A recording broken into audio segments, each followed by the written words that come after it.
नमस्कार, ladies fashion उद्योग में आपका स्वागत है। मैं नुपुर। छोटी सी एक भूल ने सारा गुलशन जला दिया।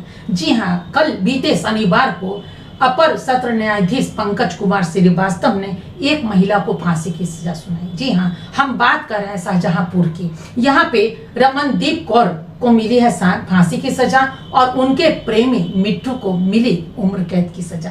यह सजा 2016 से चल रहा था। जी हाँ, यह घटना 2016 का है, जब रमनदीप कौर ने अपने पति सुखजीत सिंह की हत्या कर दी थी। जी हाँ, ये लोग इंग्लैंड में रहा करते थे और इंग्लैंड में ही इनकी शादी हुई सुखजीत सिंह की और रमनदीप कौर वहीं रहती थी। और जब शादी हुई तो 2 बच्चे हुए। 2 बच्चों के बाद इनका एक पंजाब में दोस्त हुआ करता था सुखजीत सिंह का, और ये रहते थे दुबई में, जिनका नाम मिट्ठू है। ये मिट्ठू का भी आना जाना इंग्लैंड में होता था और ये जो थे सुखजीत जी, वो भी दुबई जाया आया करते थे। इसी बीच इनकी पत्नी जो रमनदीप कौर थी, रमनदीप कौर जो हैं, उनसे मिट्ठू की काफी घनिष्ठता बढ़ गई और ये घनिष्ठता कब प्यार में बदल गया, ये सुखजीत सिंह को पता भी नहीं चला।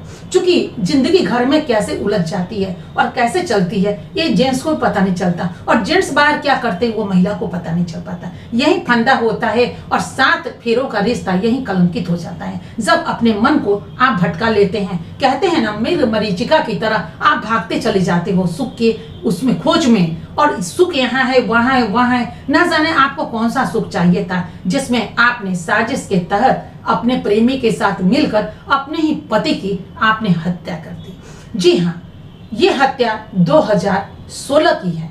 2016 में ये सुखजीत सिंह, इनके पत्नी रमनदीप कौर और इनके जो मिट्ठू, जो इनके प्रेमी और पति के जो मित्र थे वो दुबई वाले, ये भी आ गए थे अपने घर घूमने के लिए। भारत भ्रमण किया और उसके बाद सुखजीत सिंह चले गए अपने फार्म हाउस पे अपनी माँ के पास की, ताकि कुछ वक्त वहां बिताए जा सके और उसके बाद ये इंग्लैंड इनकी वापसी होती और वो दुबई चले जाते। क्योंकि साथ आए थे तो साथ ही ये सभी चले जाते। लेकिन यहाँ मन में कहते हैं ना, जब पाप मंडरा रहा हो तो इंसान सोचता है किस तरह हम अपने बैरियर को पार करें और किस तरह अपनी उस शांत, जो अशांत माने उसको शांत करें।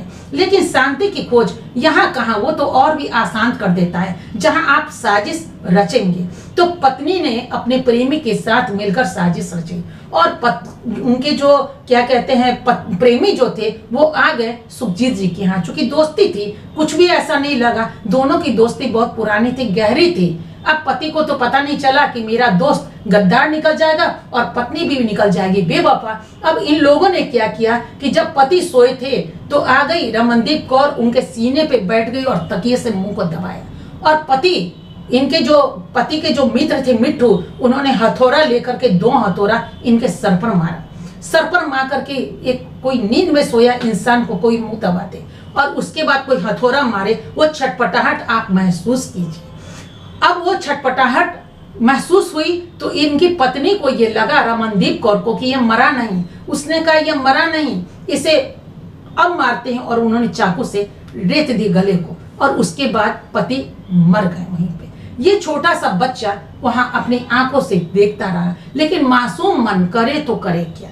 अब देखिए, कल ये फैसला तो गुरुवार को होता हुआ ये जजमेंट चला, लेकिन शनिवार को फैसला मिला जिसमें रमनदीप कौर को मिली फांसी की सजा और इनके जो प्रेमी थे मिट्ठू, उनको उम्र कैद की सजा मिल गई।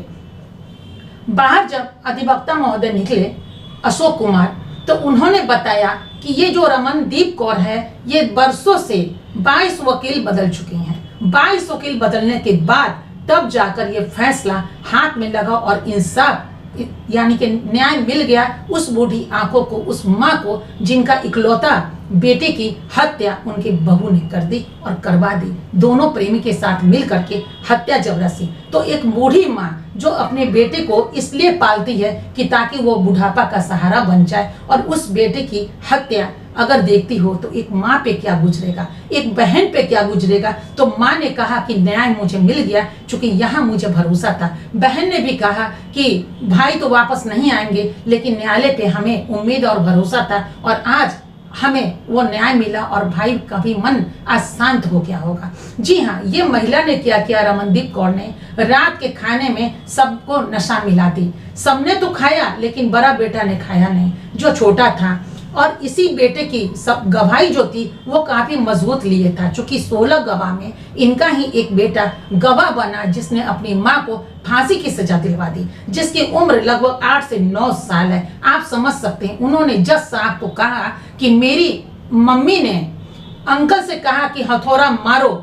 जब हथौड़ा मारे और मम्मी पापा के सीने पर बैठकर तकिए से मुंह दबा चुकी थी, और उसके बाद मम्मा ने कहा कि ये मरा नहीं है, और उसके बाद मम्मा ने अपने चाकू से जो हाथ में था उससे पापा की गर्दन काट दी, और इस तरह मेरे पापा छटपटा कर मर गए। अब बताइए, एक मासूम मन के सामने आपने हत्या कर दी। बेटा देखता रहा, क्योंकि छोटा था, आपसे जीत नहीं पाता, अगर कुछ करता तो आप तो उसकी भी हत्या कर देते। और उसके बाद ये फैसला चलता रहा दूर तलक। सोचिए, उस परिवार की जब नींद खुली होगी तो अपने बेटे को इस कदर, अपने भाई को इस कदर कोई देखता होगा परिवार में, तो क्या कहेगा और क्या सोचा होगा, और उसके पैर तलों जमीन खिसक गई होगी, क्या भूचाल आ गया होगा उन सबकी जिंदगी में। यह महसूस करने की बात है। लेकिन अब तो फैसला हो गया और फांसी की सजा उन्हें मिल गई, और मिल गई उन्हें उम्र कैद की सजा।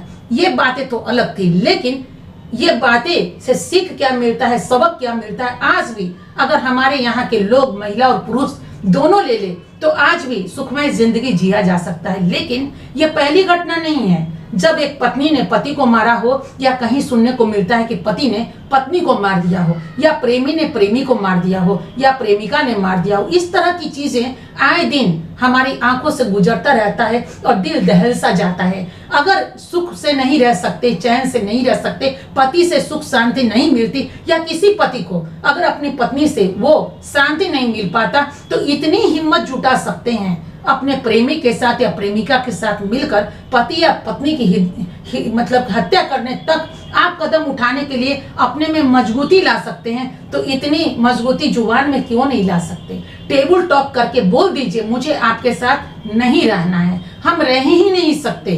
और गवाह बुला लीजिए, 5 पंच को बुला लीजिए, अपने मोहल्ले वाले को, और कहिए मुझे नहीं रहना इनके साथ।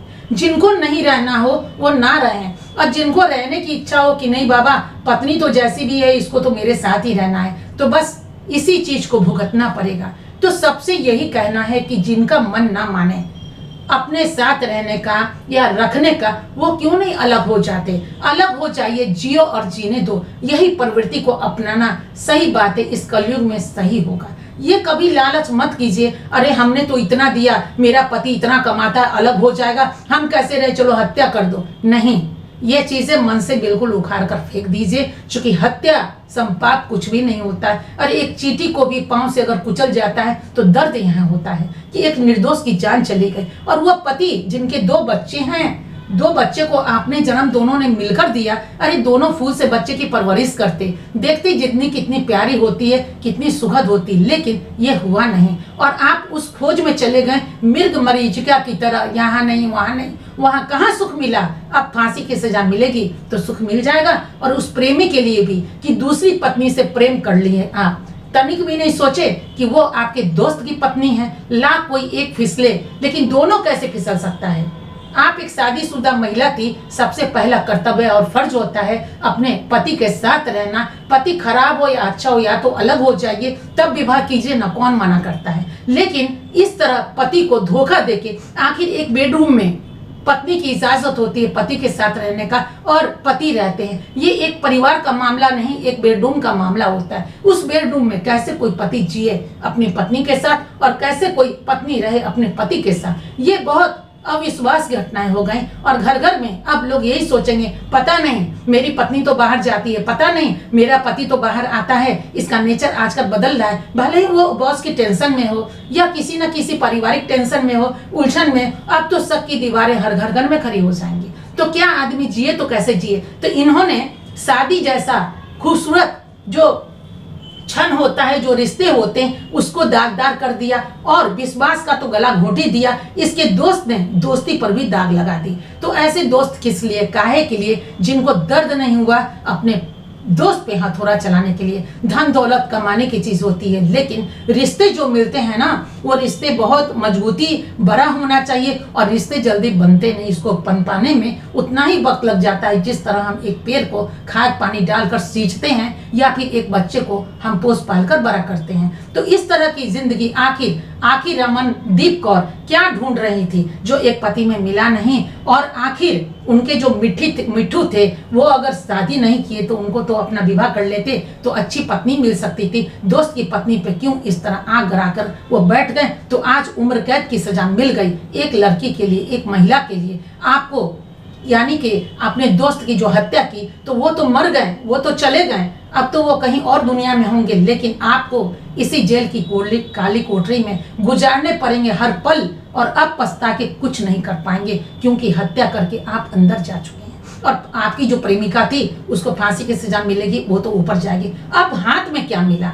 जहां दोनों हाथ में तो आपके लड्डू थे, दोनों एक दोस्त थे और दोस्त की पत्नी भी थी, तो उनको भी आप भाभी बनाकर रखते ना, वहां भी आपके हाथ में लड्डू थी। तो दोस्ती सबसे बड़ी चीज होती है और इसको बना कर रखिए, रिश्ते को सुधार कर रखिए, संभाल कर रखिए। रिश्ते फिसले तो फिर वो सुलझेगा नहीं, क्योंकि एक चलते चलते बस इतना जरूर कहेंगे, एक धागा को लीजिए, कितना तानेंगे तो धागा टूट जाएगा, और टूट जाएगा तो क्या गांठ पड़े बिना क्या वो जुड़ सकता है? लेकिन हत्या जैसी चीज में तो गांठ भी पड़ने का कोई गुंजाइश ही नहीं होता है।